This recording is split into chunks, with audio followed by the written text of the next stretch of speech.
Oi, pessoal. Eu sou Érico San Juan e este é mais um episódio da nova temporada do Ilustre Podcast. E antes de conversar com mais um ilustre artista, vamos dar um recado rápido. Para saber dos nossos novos episódios, toda quarta-feira tem um novo episódio, siga a gente no Instagram, ilustre.podcast.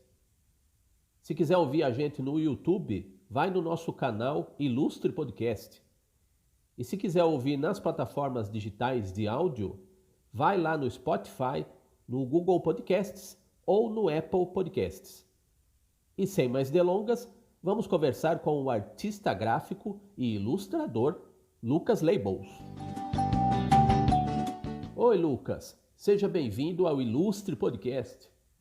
Sempre que eu vejo entrevistas de desenhistas, acho que 99% dos artistas começam falando que desenham desde criancinha ou desenham desde a barriga da mãe. Mas sem desprezar o clichê, que é sempre válido também, conta aí do seu começo. Como é que você começou? Foi da barriga da mãe? Desenhando na parede, desenhando no papel, desenhando na escola? Como é que foi? Do que você era cercado aí? Você que é um cara que começou um pouquinho antes ou talvez no comecinho da internet, né? Mais ou menos como eu comecei, né? A gente tem uma diferença de idade pequena aí, né? Então a gente ainda conseguiu ver um pouco do mundo de antes da internet. E isso faz uma diferença danada aí, principalmente para quem nasceu depois da internet. Já nasceu praticamente com a internet na mão, né? Com o celular na mão. Fala, Érico, tudo bem? Cara, antes de mais nada, antes de te responder, eu queria agradecer o convite. Fico super feliz, né, de poder estar participando do Ilustre Podcast. Super feliz de poder dividir um pouco, né, da história, né, dos caminhos aí que a gente percorreu e poder conversar com um amigo de longa data aí, conterrâneo, né, que a gente dividiu tanto salão de humor junto aí, né? Então eu fico super feliz com o convite e feliz em poder falar, apesar de confesso que eu acho difícil falar assim, a gente talvez tenha esse estereótipo do desenhista um pouco, né? Mas eu tenho uma certa dificuldade em dar desenvoltura aí, mas espero que as pessoas consigam entender bem e eu possa me comunicar bem aqui, contar um pouco da história, né? Então, assim, mais direto ao ponto, eu respondendo a sua pergunta sobre aonde a gente começou, né? Onde eu comecei a desenhar. Então, comecei desde pequeno mesmo, né? Tem essa coisa, né? O desenho desde criança, né? Bem comum entre os desenhistas mesmo, né? Eu nasci em 81 em Piracicaba, né? E eu cresci nos anos 80, então, aqui em Piracicaba.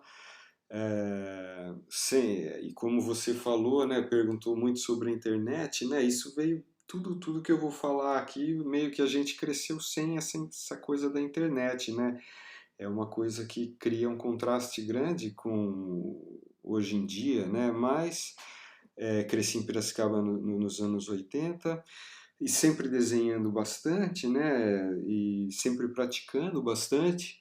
Eu acho que em questão de prática mesmo, eu sempre gostei bastante de ficar horas desenhando na casa do meu avô, em casa mesmo, mesmo na fase adolescente, né? Sempre, mesmo se eu estava focado num esporte, num basquete ali que eu gostava, ou se estava focado ou no skate ou em alguma outra coisa, eu sempre desenhava junto, né? Então, o desenho sempre me acompanhou, assim, sempre me acompanhou, sempre foi uma parceria aí de brincadeiras, né? De infância mesmo, assim, né? Até depois, na adolescência também.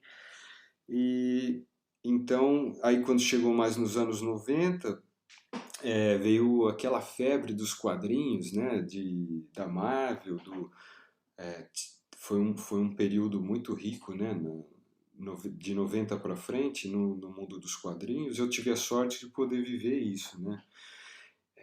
Eu já gostava, né, de quadrinhos desde pequeno também, isso me acompanhou bastante.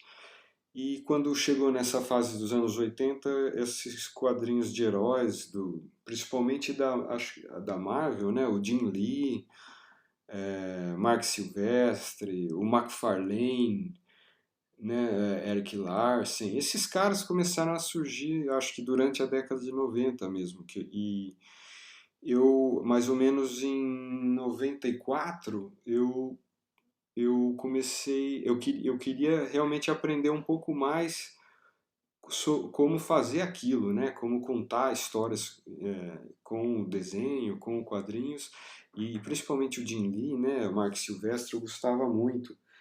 Então, em Piracicaba, nesse período, surgiu o Magno, né? Um professor, super professor de desenho, que a gente deu sorte dele estar em Piracicaba, né? Ele é de Piracicaba e abrir a escola mais ou menos em 90, 91, ele abriu uma escola voltada para desenho de quadrinhos, né? Até você, seu irmão, acho que chegaram a estudar lá, né? Foram um dos primeiros alunos ali. E eu vim logo na sequência. Em 94 eu tinha 13 anos, né? 13 anos e tive a sorte de poder estudar lá, né? Era um curso de quadrinhos, de fundamentos, acho que era um ano. Aí na sequência você estudava mais um ano, mais 6 meses ali de 6 meses a um ano de quadrinhos mesmo. E eu estudei lá por uns 2 anos. Eu pude estudar. Aí mudou bastante, né? O que eu achava dos desenhos. Pude estudar estrutura, anatomia, perspectiva. E foram 2 anos, né? Pratiquei bastante esse período, aprendi bastante com os professores lá. Era principalmente o Clar, né? O Clar que me deu aula lá. E aí na sequência, durante esse período, a gente, por ser de Piracicaba, né? Esse período 95 para frente ali, começou a ter um foco muito grande nas caricaturas do Salão de Humor. Eu lembro que foi um período que começaram a surgir artistas muito legais, assim, muito bons, assim, no Salão de Humor. O Salão de Humor sempre acompanhou a gente que é de Piracicaba, sempre ia em excursão com a escola mesmo, né? Eu pude ir bastante, então eu sempre gostei. Nunca foi assim o foco nesse período. Eu realmente estava focado nessa coisa dos quadrinhos, mas eu sempre desenhei caricatura na sala de aula, né, com os amigos. Eu sempre gostei da linguagem. E quando esse período começou a surgir esses grandes caricaturistas, na área de caricatura, principalmente, me chamava bastante atenção, né? E são caricaturas que você vendo hoje, assim, é incrível, assim, realmente um nível muito alto de produção. E como ainda não tinha internet, aquilo se tornava mais importante ainda, porque a gente só tinha acesso às imagens por revistas, por jornais, né? E pelo salão de humor, que no caso ainda era original, né? Era arte, eram ilustrações analógicas ali, a tinta mesmo, né? Não tinha ainda essa coisa do digital, ainda não, nem podia no salão, né? Então era mais interessante ainda para a gente tentar desvendar que técnica que o cara fazia ali. Para mim isso foi um foco muito grande, né, a partir do momento que eu comecei a me interessar pelo salão de humor. E até um divisor de águas nesse período, um pouco mais para 99, eu lembro que eu acompanhava já o salão, mas ainda não estava tão focado nisso. Mas eu lembro que em 99 o Dálcio Machado, que que sempre foi uma grande referência para mim, e desde essa época até hoje em dia, né, ele é uma grande referência para mim. E ele foi um cara muito importante porque nesse ano de 99 ele fez uma caricatura do Chico Buarque que, na minha opinião, talvez seja a melhor caricatura que eu já vi do Salão de Humor, né? E uma das melhores de todos os salões, talvez. É uma caricatura incrível, assim, que ele fez meio que na acrílica, com um realismo muito, um volume, né? Muito 3D, só que com uma distorção extrema, assim, é um bichinho, assim, é muito, muito legal. E que me realmente mudou e fez apaixonar por caricatura, assim, né? Essa caricatura eu olho, eu vejo hoje, hoje em dia, quando me influencia muito até hoje, assim, né? E então, a partir daí, eu realmente, nesse período aí, eu já foquei nessa coisa da caricatura, do salão de humor, de como pintar essas caricaturas, né? Como tentar pintar mesmo, tentar conhecer as tintas, o raciocínio de luz e sombra. Então foi esse período que como o Salão de Humor tinha como eu falei, tinham grandes artistas, eu podia lá e conversar com eles, o Dálcio mesmo, o Quinho era muito bom nesse período também, ele fazia muita coisa para o salão. Tinha o Cárcamo, que tem, né? Mas nessa época eu já tinha ele ali produzindo as caricaturas até antes, né? Ele fez as caricaturas sensacionais para o Salão de Humor.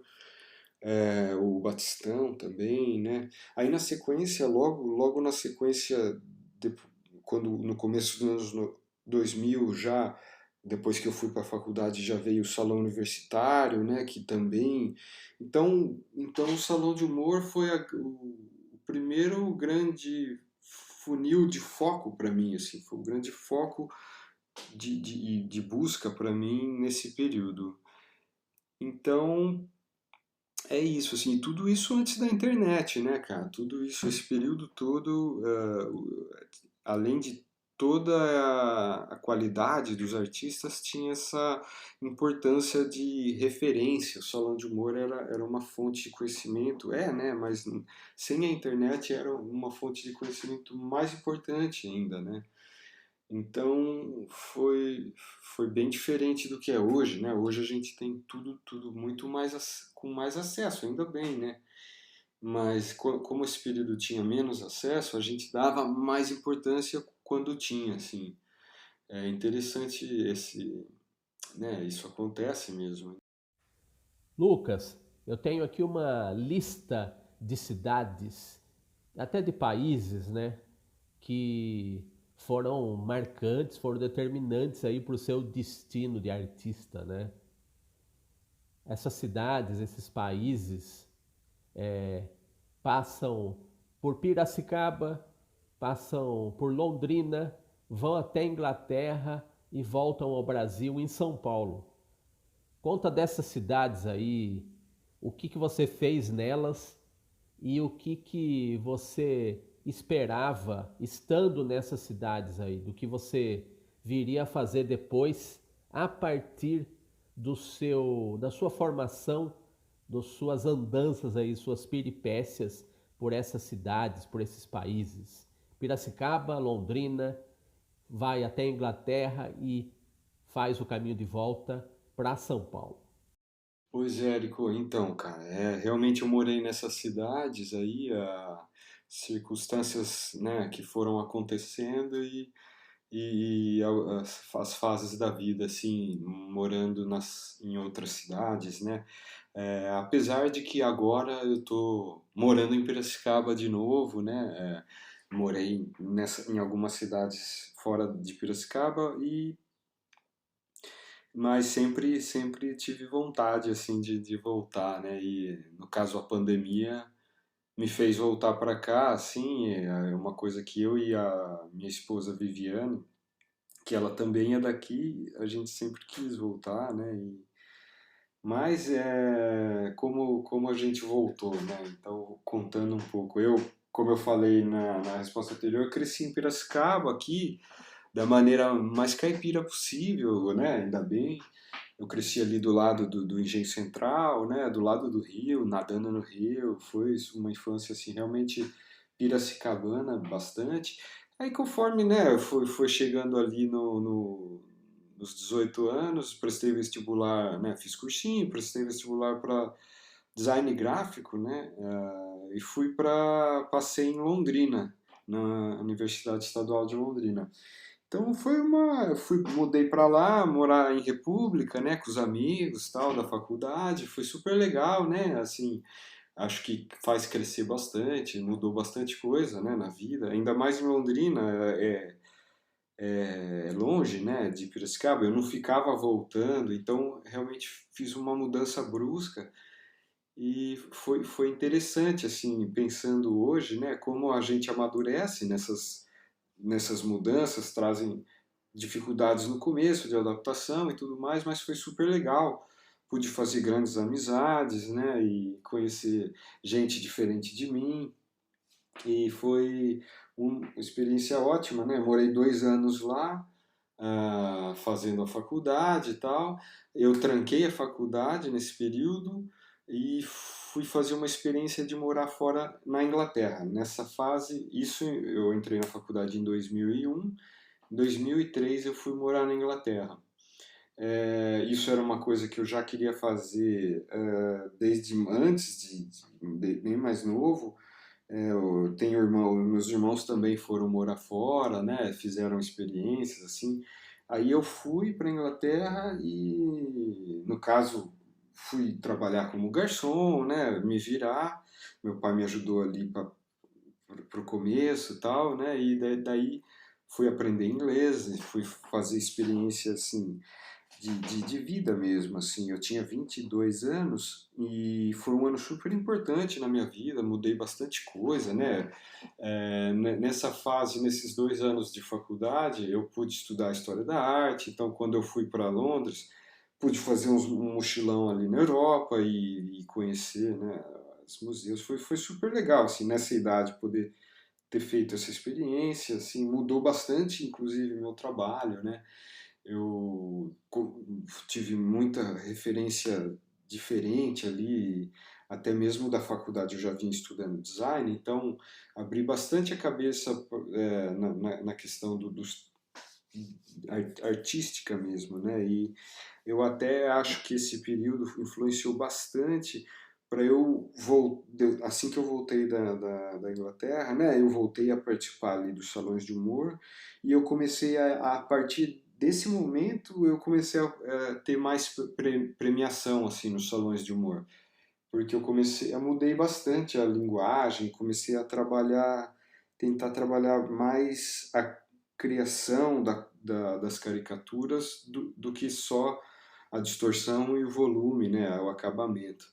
Então, eu lembro que, como eu estava na faculdade, tinha o Salão de Humor Internacional e tinha para a gente o Salão Universitário de Humor, que era realizado pelo Camilo Riani, né? Um cara que eu tenho que agradecer eternamente também pelo fato de ele ter organizado e presidido, né? E criado esse Salão Universitário de Humor que era das faculdades aqui de Piracicaba, da Unimep.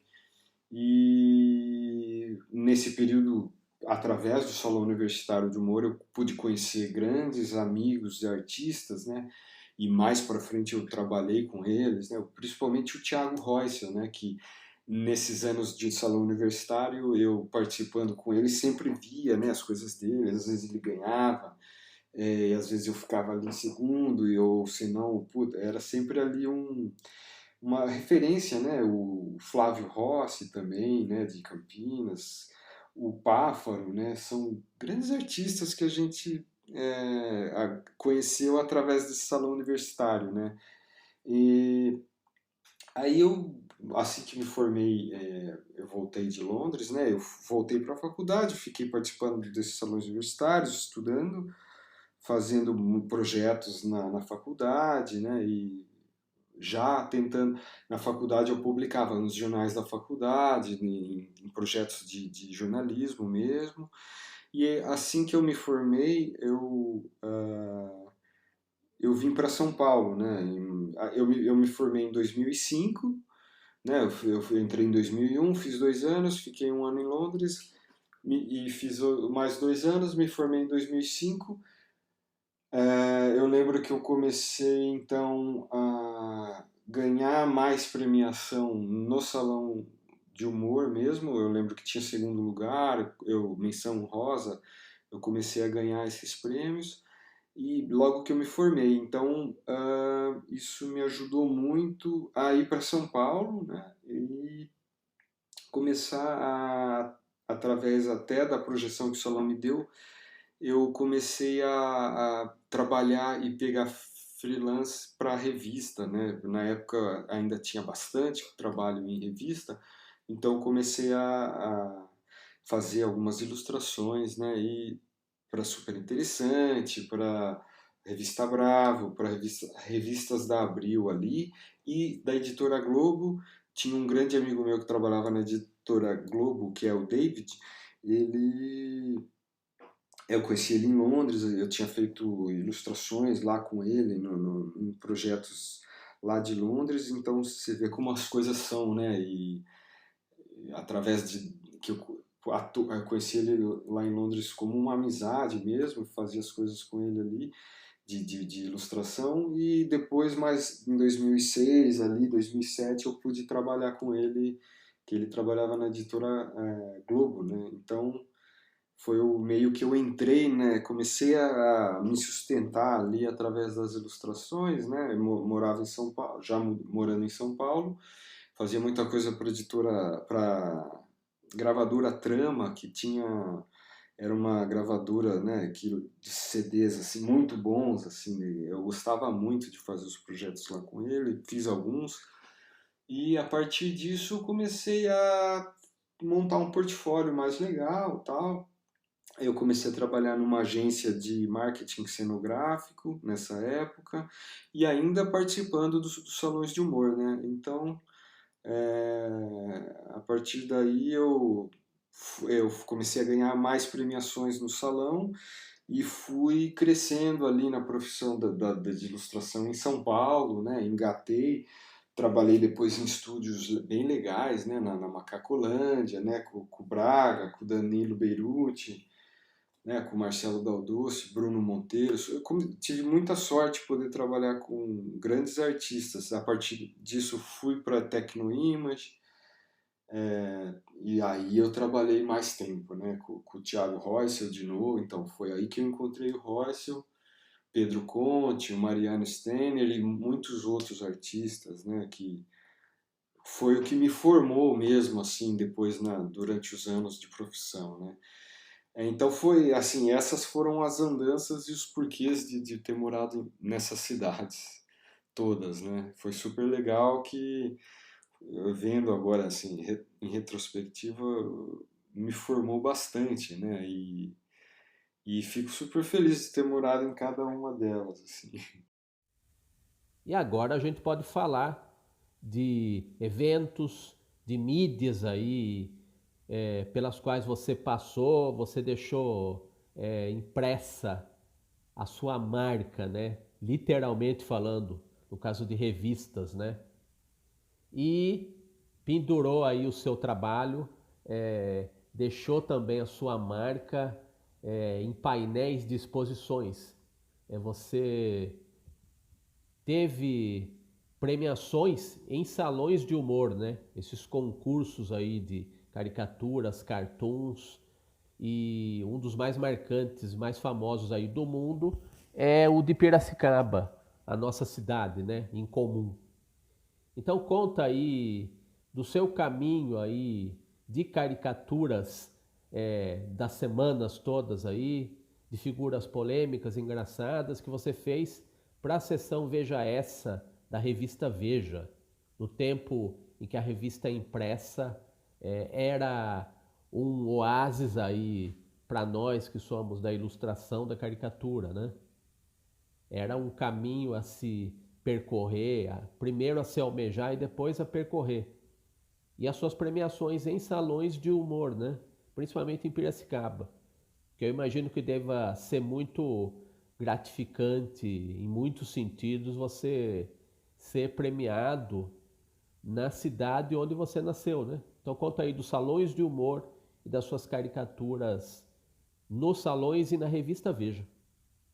Pois é, então, Érico, é coisa do salão de humor, né, cara? Se falando um pouco disso já, falei um pouco aí na resposta anterior, mas, cara, falando até um pouco mais a fundo, que é um pouco o foco aí da sua pergunta e é um pouco complementar ao que eu venho falando aqui nas respostas anteriores, né?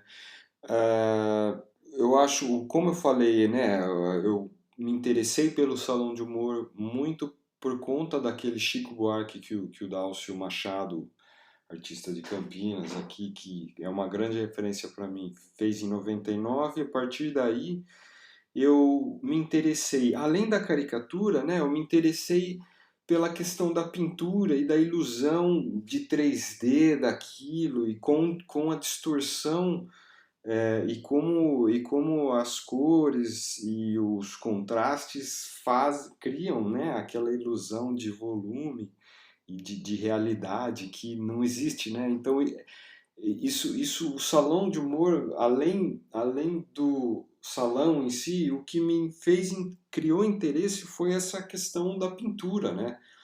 E conforme eu fui participando dos salões de humor, eu fui aprendendo esse lado da pintura e como ser expressivo a partir, né, desse jogo de contrastes, de cores, tentando aprender, além do desenho em si, as técnicas de finalização e tudo mais. Eu acho que foi um período muito legal no sentido de artistas que tinham esse acabamento, e tem, né, esse acabamento de pintura mais acadêmica, e isso foi um dos grandes interesses meu no período de desenvolvimento e ligado ao salão de humor, né? Aí mais ou menos em 2007 foi onde eu ganhei a premiação da categoria vanguarda, né? Que na época tinha essa categoria. Foi uma categoria que foi a primeira categoria que abriu para pintura, para arte digital, né? Até então era o Salão de Humor Internacional de Piracicaba só aceitava pinturas analógicas ali, obras feitas com tinta, né, e sem ser impresso. Aí nesse ano que eu ganhei foi o primeiro ano e somente nessa categoria foi onde abriu então para pintura digital, para obras impressas, e eu ganhei com uma obra analógica por curiosidade assim, né? Eu fiz um John Lennon e Yoko Ono com um efeito de tridimensionalidade, né? Então foi super legal para mim, foi uma das coisas que um dos maiores orgulhos que eu tenho. Eu estava numa fase começando ali a carreira, né? E por ser de Piracicaba, ter ganho lá, né? Toda a minha família pôde ir na premiação.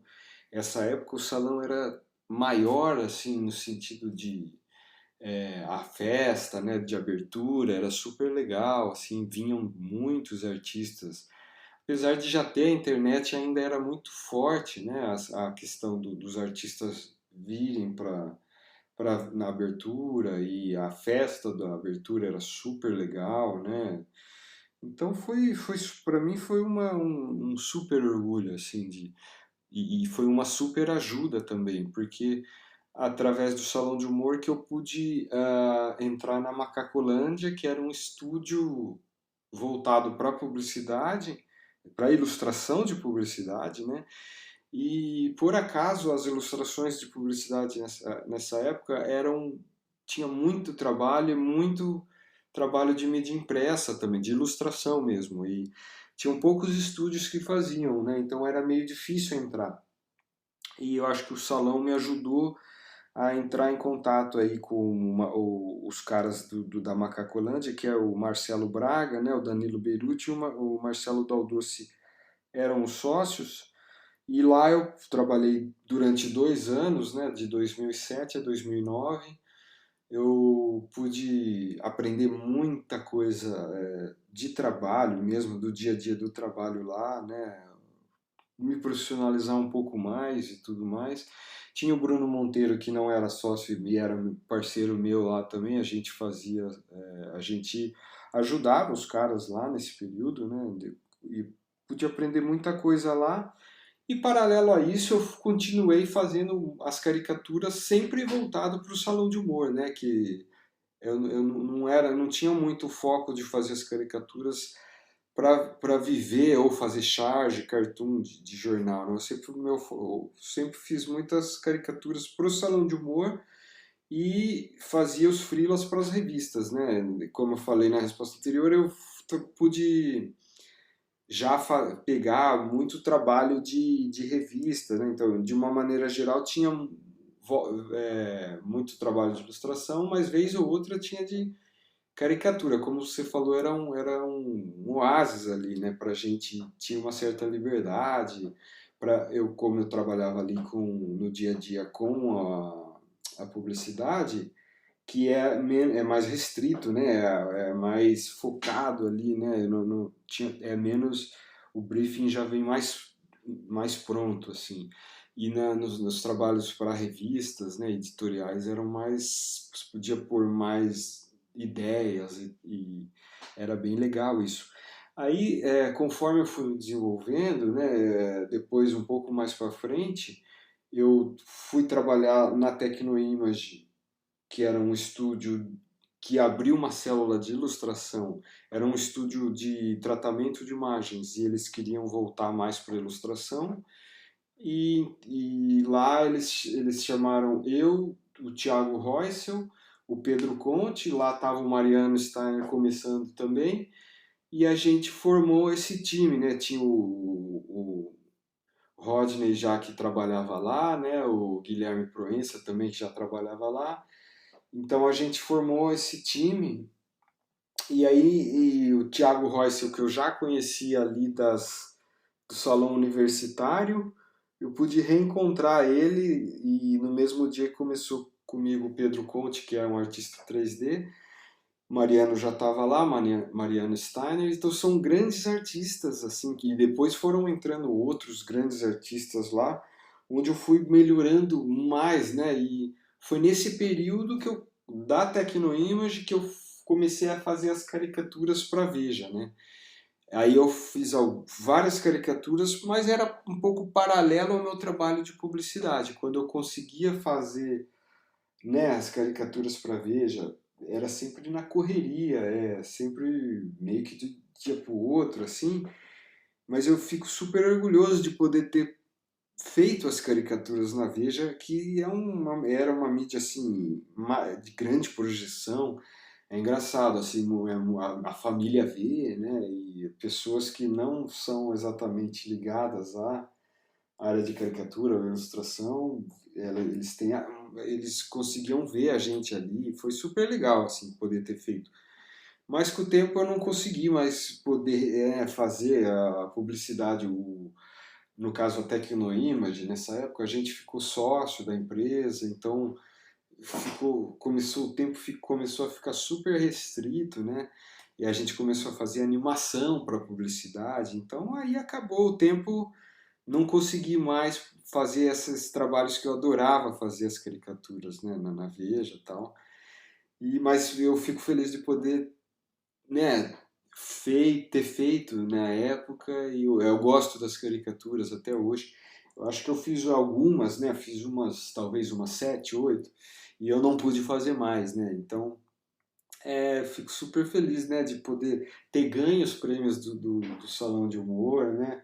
Eu participo dos salões, agora voltei a participar mais, né, e eu quero participar para sempre aí, né, que eu puder fazer, eu vou fazer.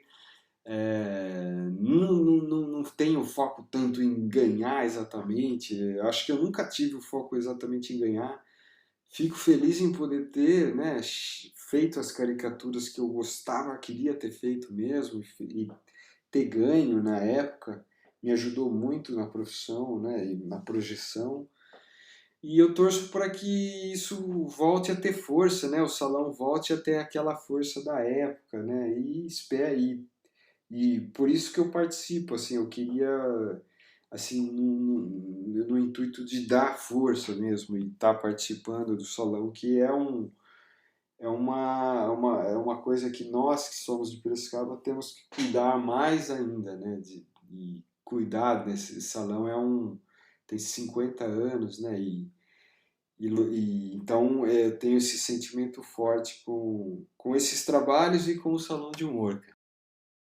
A gente agora pode falar da sua trajetória em São Paulo. Conta aí desse universo profissional gigante, dessa cidade gigante, e imagino também que com ambições estratosféricas aí de todo mundo ou grande parte dos que habitam em São Paulo, né? Uma cidade de sonhos é, realizados, alguns frustrados, né? Talvez no modo de se viver haja alguns pesadelos aí no meio do caminho. Mas conta aí das suas realizações morando em São Paulo.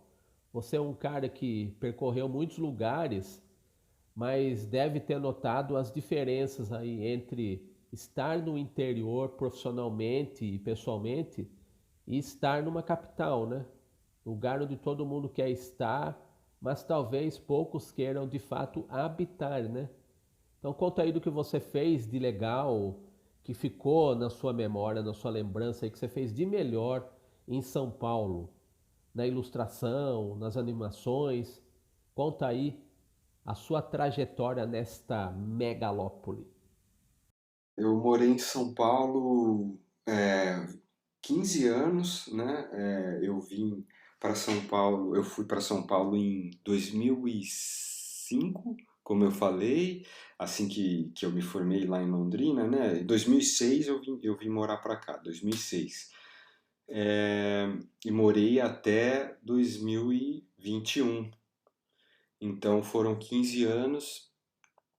É, cara, assim, eu acho, na época que quando eu me formei, em 2006, não era exatamente, eu não tinha o sonho, nada disso em morar em São Paulo.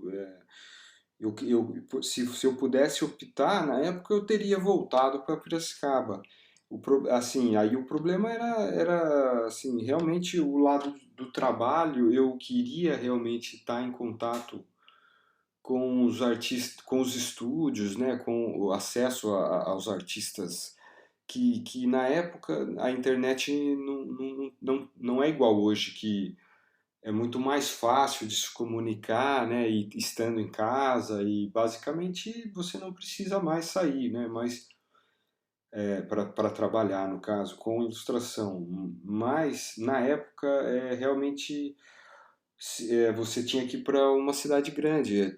Muita gente, quando se formou em Londrina, foi para Curitiba, muita gente foi para São Paulo também, amigos meus, né? E aí eu vim para São Paulo e tinha os amigos de Piracicaba que também vieram para São Paulo. A gente fizemos ali uma república, né? E eu comecei a trabalhar, como eu falei, de freelance, né? Nas revistas e assim fui entrando e como eu fiz a faculdade de design gráfico, de uma certa maneira tinha um recurso ali, eu tinha um interesse também pelo design e isso me abriu a cabeça um pouco para trabalhar com agência, com publicidade mesmo. Mesmo na época dos freelas aí, alguns eu fiz relacionado mais ao design gráfico. Então, no começo mesmo, eu fazia as ilustrações, meu foco era a ilustração, mas isso meio que me direcionou um pouco até a fazer projetos ligados às agências, né, de publicidade e tudo mais. Aí eu comecei a trabalhar nessa agência de marketing cenográfico e então além dos projetos de ilustração que eles tinham ali, eu fazia umas ilustrações voltadas para o design também. E nessa eu fui entrando meio que no mercado que na época era o maior mercado de ilustração, assim, um mercado mais sólido ali de ilustração, que era muito esse mercado de publicidade. Tinha uma demanda grande, né?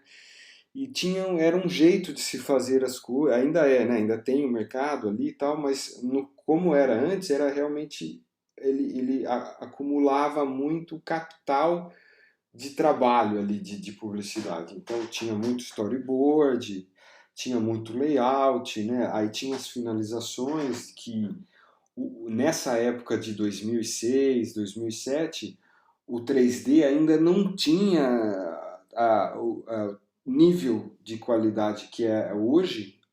Não é nem só a qualidade, mas era muito mais difícil e muito mais caro fazer qualquer coisa em 3D. Então, a publicidade usava muito do recurso ainda daquela ilustração 2D. A linguagem da época mesmo tinha ainda muita influência daquela linguagem da MTV, né? Então, tinha muita coisa de motion, né, nas ilustrações. Era uma linguagem da época que a gente fazia bastante, assim. Trabalhei muito tempo com isso, né, e aí fui para Macacolândia em 2009, e lá era bem voltado para a publicidade mesmo, mas somente ilustrações, então era muito a base do desenho ali, daquela coisa os caras eram muito ligados aos quadrinhos, né? E os quadrinhos têm muito essa coisa do desenho estruturado, quase que realista, né? Sempre aquela coisa da estrutura da anatomia e perspectiva e tudo mais, storyboard. Então pude desenvolver bastante esse lado quase que acadêmico do desenho ali, né? Na Macacolândia. Depois eu fui para Tecnoimage, que aí entrou um lado mais da pintura e do 3D que me deu bastante background pro acabamento mesmo, né? O Thiago Reusser, que é um ilustrador que faz um acabamento incrível, né? Eu pude aprender muita coisa com ele. O Pedro Conte, que é um artista 3D referência no mundo, né? Depois ele trabalhou na Disney e tal. O Mariano também, né? Além dos outros artistas que eu pude trabalhar durante esses 15 anos, o Fernando Pequet, né? O Diego Maia, tantos outros aqui, né? Puta, o Derek Henriques, que é animador, depois entrou ali para fazer trabalhos com a gente, né? Marcelo Garcia, que é de 2D, né? Então eu trabalhei com. É duro falar que eu vou esquecer, né, das pessoas, mas cara, assim, quando eu me lembro desse período todo de São Paulo, eu sempre lembro dessa galera, assim, né, de como a gente foi, como eu fui aprendendo, né, com eles. Aí falando um pouco mais depois desse período que eu já tinha falado na resposta anterior, veio eu em 2015 mais ou menos fiquei de freela, né, e eu pude, então, até foi um período importante também na minha vida que eu meio que deixei de dividir os projetos ali com os caras que eu estava acostumado a trabalhar há muitos anos, que era o Thiago e o Pedro ali, né, e os outros artistas, mas eles eram meus sócios principalmente, e pude realmente assumir os trabalhos ali sozinho de freela. Foi um período muito legal, cresci bastante também, né, pude mais sozinho ali fazer as coisas e optar e dirigir as coisas sozinho nas ilustrações, né? E foi super legal, assim. Daí, mais ou menos em 2018, o Marco Furtado, que era um parceiro ali de publicidade, um ilustrador que eu já tinha bastante contato, ele estava trabalhando com games, né? Com essa empresa gigante, né, que estava crescendo na época, chamada Wildlife, na época se chamava TFG, e eu entrei lá, né? Eu sempre tive vontade de trabalhar com os games. Desde a Tecnoimage eu sempre falava para os caras que queria partir para esse mercado e a coisa, por acaso, eu pude entrar na TFG em 2018 e lá eu trabalhei 2 anos, 3 anos eu trabalhei lá, de 2018 a 2021. Aí, em 2020, eu vim para Piracicaba, né? Como em 2020 teve a pandemia, a gente realmente todo mundo da TFG, né, foi para casa. Hoje ela chama Wildlife, então já sendo Wildlife, todo mundo foi para casa, né, na pandemia. E aí eu pude experimentar trabalhar fixo para Wildlife da minha casa. E com games é mais fácil ainda. E com hoje em dia a internet muito acessível, né, cara, a coisa mudou muito, né? Eu pude vir para casa e trabalhar de casa, e foi nesse período que eu vim para Piracicaba. E foi aí que eu não, né, deixei, depois de 15 anos, São Paulo, de uma maneira bem tranquila, assim, né? Porque foi uma transição. Eu já estava em casa lá em São Paulo, trabalho. Então mudou pouco na questão do trabalho em si, do jeito que se trabalha. Em 2021, já em casa, eu mudei de trabalho, né? Eu fui para uma outra empresa, fui trabalhar na Garena, que é uma empresa mundial de games, né? Tem um jogo muito grande chamado Free Fire, e eu tenho, né, o estúdio de São Paulo, e com alguns amigos que eu já tinha trabalhado na Wildlife estavam trabalhando lá, né, o Koyama, o, o Anderson Nascimento já trabalhava lá também, né, na Garena, o Thiago Batista, né, o Cleiton Luz, todos esses caras que eu trabalhei lá na Wildlife, pude reencontrar eles na Garena agora em 2021 e tô lá desde então, 2021, 2022 e trabalho com os amigos, meio que com os amigos que eu conheci em São Paulo mesmo, né? E todos que eu trabalhei na Wildlife, né? Então, uh, pô, foi por isso que eu vim para Pira, abriu essa brecha, a pandemia abriu essa brecha para eu poder voltar. Nesse período, a Vivi, que é a minha esposa, engravidou em 2021 e hoje a gente tem aqui um piracicabaninho, né? Nasceu em São Paulo, mas é natural de Piracicaba. O Caio, né, que é meu filho aí, vai completar 1 ano agora. Então as coisas foram acontecendo muito organicamente mesmo. O que você considera que vai ser o papel? Será o futuro da ilustração, da caricatura, da animação nesses tempos pós-internet, né? Em que a internet faz parte das nossas vidas aí de uma forma esmagadora até, né? Pois é, Érico, é uma pergunta difícil, né, cara? É assim, não sei direito precisar exatamente o que vai acontecer, né? É difícil dizer. Mas o que a gente nota bastante é meio que a transformação das coisas, né? Com a tecnologia, com a internet. Eu, por exemplo, desde que comecei, né? Quando eu comecei não tinha tanto a facilidade da internet, no caso, né?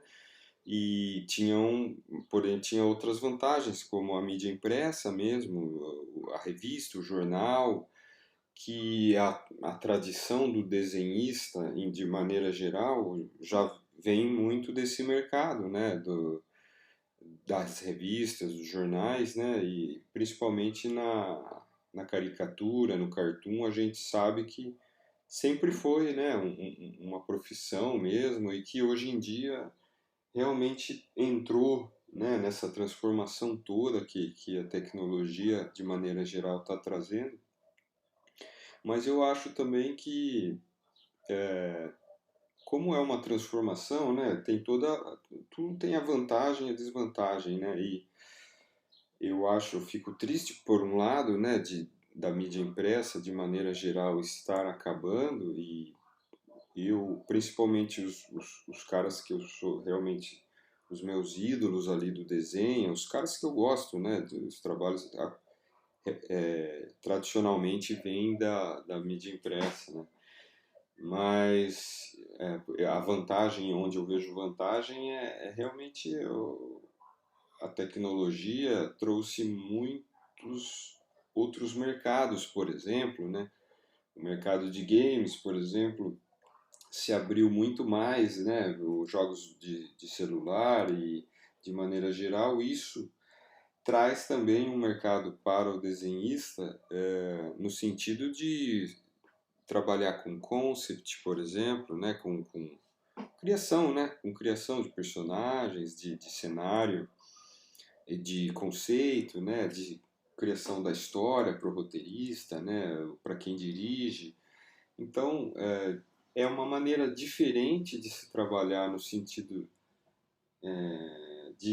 o cara não é realmente autoral ali, muitas vezes muda um pouco, né? Não estou dizendo que é o mesmo, é um pouco diferente, né? Mas é o desenhista trabalhando, né? E os desenhistas novos hoje em dia eu vejo eles entrando nessa área, assim, ou mesmo ilustração para jogos, que basicamente é o que eu faço mais hoje em dia, no sentido de fazer, tem muita ilustração, né? Então tem a ilustração da abertura, então, tem muita produção. Hoje em dia eu acho que a necessidade do desenhista só aumentou. O que aconteceu foi uma mudança mesmo. Então, essa mudança da mídia, né? Do jornal, da revista, se transformou em outro produto, que seria a internet, jogos, a animação, né? A animação também tem, né? Aplicação pra caramba hoje em dia. Mas, como eu falei, tem essa diferença do jeito de se produzir, né? Eu imagino que o chargista, o caricaturista, estaria desenhando com, na mídia, no editorial, né? Com mais, ser um pouco mais autoral do que entrar num sisteminha ali de produção e tal, que já existia antes, né? A animação é mais antiga e tal, mas a necessidade do artista, do desenhista, de maneira geral, eu acredito que tenha até aumentado, assim.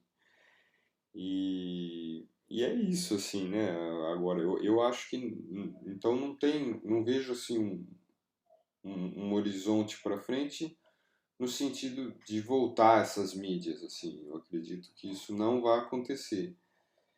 Mas eu acho que, por exemplo, a necessidade de um caricaturista, de um cartunista, de um chargista, isso eu acho que tende a ser cíclico e voltar de alguma maneira. Isso eu tenho certeza, assim, que isso vai acontecer. É, só que eu acho que não vai voltar como era mesmo, assim, né? Essa coisa da revista, do jornal, acredito que se transformou já, né? É muito rápido, né? Eu acho que nos próximos 10 anos vão vir coisas novas ainda de inteligência artificial e muita coisa relacionada até à criação do artista. Acho que vai mudar. Mas, né?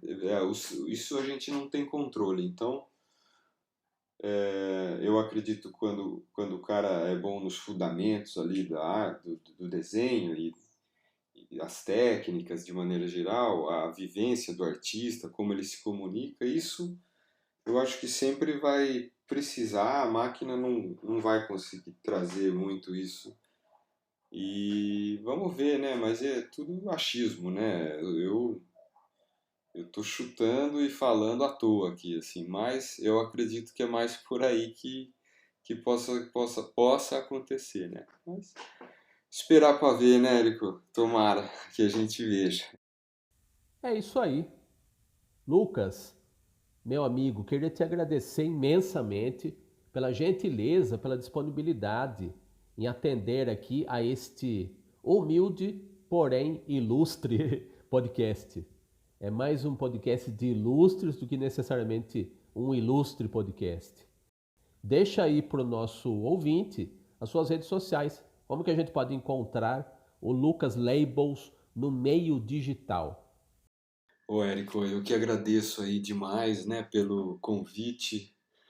Me senti super ilustre mesmo e fico feliz demais, né, em poder contar um pouquinho da minha história aí e para quem se interessar, né, e fico feliz em poder participar um pouquinho aí do seu projeto aí, que fico feliz que você está sempre fazendo as coisas legais e produzindo. E obrigado demais até pelo convite, assim. Fiquei super, super feliz, cara. A gente que é daqui de Piracicaba, né, e tá sempre se encontrando, principalmente ali no salão, e realmente é sempre super legal bater um papo. É, E é isso, cara. Então, assim, eu nas redes sociais ali eu tenho um site, né, que é Lucas Labels. Labels é L-E-I, B de bola, H-O-L, Z de zebra, .com. No Instagram também, Lucas Labels. E é mais, acho que no Instagram acho que eu posto mais coisa, né? Aí vai ter o link para os outros, é, para as outras redes nesses lugares. No meu site vai ter o link lá também. E é isso, né? Lá eu fico postando os desenhos aí, as ideias, os trabalhos. E quem se interessar, né? Fico feliz. Agradeço por ter chegado até aqui na entrevista e quem quiser dar um alô também, falar alguma coisa, né? Tem o contato aí no site. E é isso, Érico. Agradeço demais, cara. Obrigadão pelo convite de novo e abração. Muito bem, chegamos a mais um final de episódio do Ilustre Podcast. E só para lembrar você mais uma vez, você pode ouvir este e todos os outros episódios da primeira temporada, com 50 episódios, e da segunda temporada, que começou faz pouquíssimo tempo, né? Você pode ouvir todo esse material, a saber dos novos episódios, dando uma olhada lá, seguindo a gente no Instagram, @ilustre.podcast. Você pode nos acompanhar também no canal do YouTube do programa e se inscreva lá, Ilustre Podcast. E se quiser ouvir a gente nas plataformas digitais de áudio, confere lá o Spotify, o Google Podcasts ou o Apple Podcasts. Eu sou Érico San Juan e até semana que vem com mais um Ilustre Podcast.